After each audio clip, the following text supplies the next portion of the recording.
guys, it is Phaser Friday once again, and today I want to talk to you about generators. So generators aren't themselves phasers, but they're tools that we can use to add to phasers and in turn recipes to get the looks that we're looking for on stage. I did a little mini series of reels on this topic on Instagram, and you'll find them here on YouTube. So if you're looking for little bite-sized chunks of the same topic, go ahead and check those out there. But for now, let's take a look at this together. Generators themselves are found in their own pool. If I go into the data pools option, it's going to be here, so it is part of your show data itself. But like I said, it is not itself a phaser. It's just a way of creating values that can then become a step in a phaser. To create a generator, I'm simply going to store it and then edit it. The generator itself can happen to any attribute. It's going to default to dimmer. This probably will be the most common one that is used, but I could also set it to be on color or position or what have you. So you can get these random looks on other attributes as well. I'm going to delete this one because I'm just going to play here with dimmer. Now, this is the Excel spreadsheet version of the same data that you're seeing below in the fader version of the data. So you can play with it either way, kind of depending on what works better for your brain. Now, with this, these are all the default values. Like I haven't changed anything. I can grab my LED wall and I can set it to be this generator and it's going to start running. Now you'll see it's simply turning on and off. It's nothing sparkle or whatever. That sparkle is going to come from this variance option here.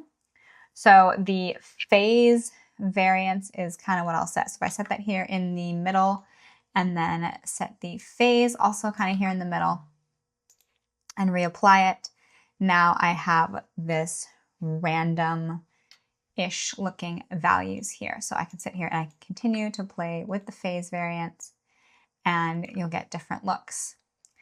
Speed variance allows, instead of them all running at 60 BPM on and off, now they're all running at different speeds, and this kind of makes it even more random from there. Making this value even higher will create even more variation in that speed. So you're just determining how much variation you're going to get out of the value before it. So speed variance is giving you the variation of how much speed. So the speed base of 60 and then it going from there. Same with the phase. So where is it going to start in the 0 through 360 realm when the phaser starts itself, and then how everybody's going to vary from there. The low and the high values are saying, okay, where am I starting and ending? So right now I'm going from 0 to 100, but if I don't want it to turn all the way off, maybe we'll put the lights at 50. Now that low value is 50, so the lights are never turning off completely. Great for like little flicker effects where you don't need the lights to turn off all the way. Same with the high, so I'll bring the low back down and maybe bring the high down to 50. Now I'm going from 0 to 50. So what I like about the variance in these options, if I bring my high back to 100 and bring my high variance back, now some of them are going to 100, some of them are going to 50, 60, different places in between.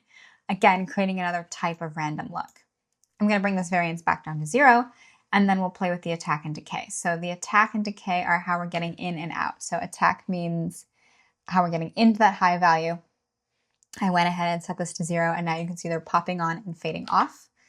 The opposite is going to be true with decay. I'll bring attack back up and decay down, and now I can see they're fading on, but they're popping off. Right, so the opposite of what we saw before. I'm going to bring them both to 0.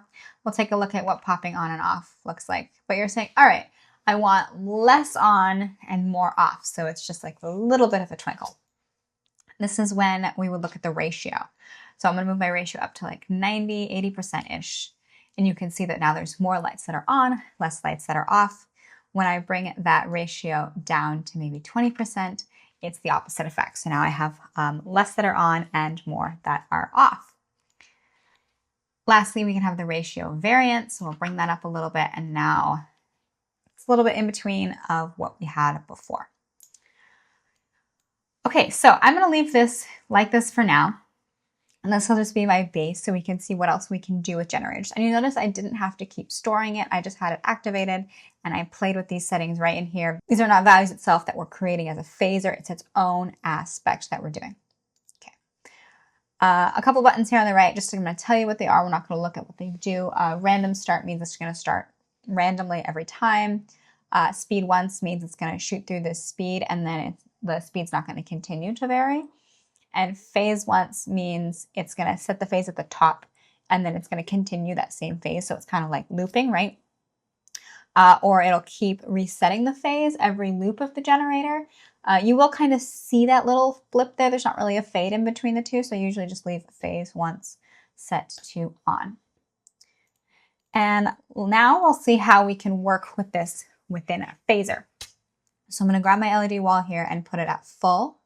And then my second step, I'm actually going to reference this generator. So the steps of your phaser can reference generators, which is very powerful.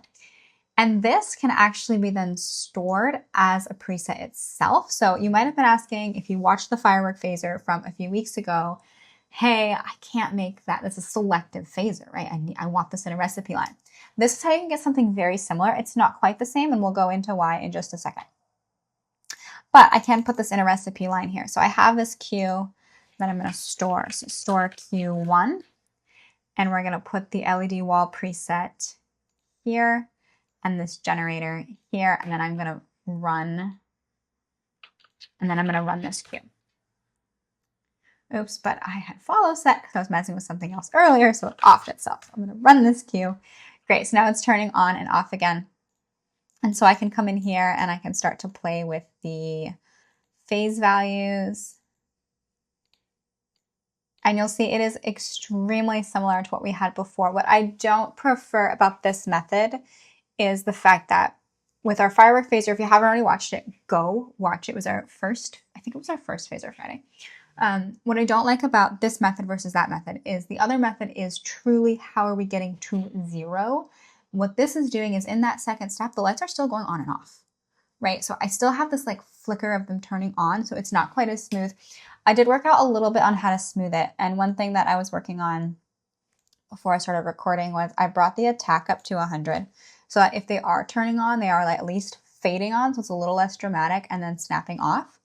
And then another thing that I really liked to do was actually adding a third step where I put the lights at 0.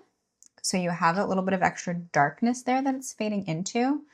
And then in step 1, I played with the width, just made it a little bit smaller. And then I brought the transition down of step 1. So it looked a little more like this on stage. And then went ahead and updated the preset here. So you can still see it's still universal. It's still something I'm going to put in a recipe line. It is similar to the firework effect. It's not quite the same. It would take a little more finessing. I could probably get it a little bit closer. But this could work for a lot of the effects you're trying to make. And then it's something that you don't have to worry about cloning because it's universal, which is always awesome. Yeah, so generators themselves too, while we're on this note, can also be put right into a recipe line. So this recipe line is currently referencing this preset that's referencing a generator, but I could also assign the generator itself to the line. And now these lights and generator are working together in this queue. Again, now I don't have to have any sort of selective data. It can truly just be very intention-based with how I'm programming this phaser.